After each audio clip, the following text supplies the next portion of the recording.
Hello guys. Oh. Yun, magandang katanghali mga kapurmas sa bulok.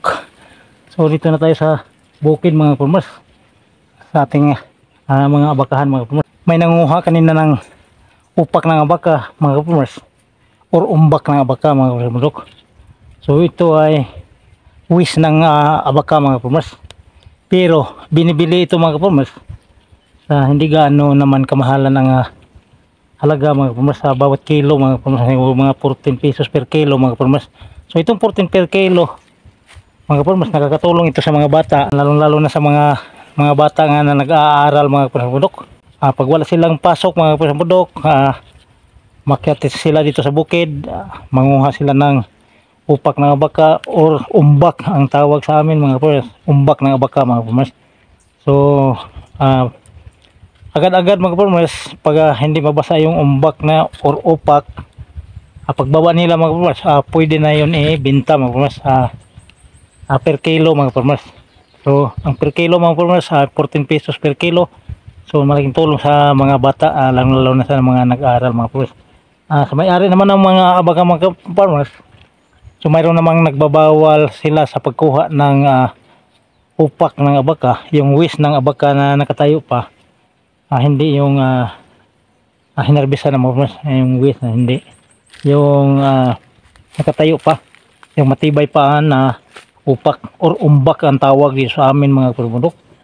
So halos naman lahat mga kapurmas hindi nagagalit pag kinukuha yung umbak or upak ng abaka mga kapurmas, kasi murang halaga mo lang mga kapurmas. Pero mayroon talagang may-ari ng mga abaka mga kapurmas na pinagbawalan yung nangunguha ng upak. So sa akin, pinabayaan lang namin mga kapurmas, mangunguha sila para makatulong din tayo mga kapurmas.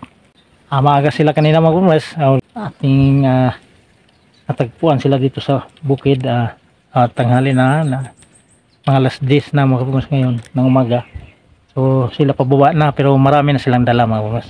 Yun, sundan mga kapurmas, para makikita ninyo mga kapurmas, yan sila nagdadala na ng mga upak na abaka. Yan, ito yung mga upak ng abaka mga kapurmas, dami yan. Ito ay binibili din mga kapurmas. So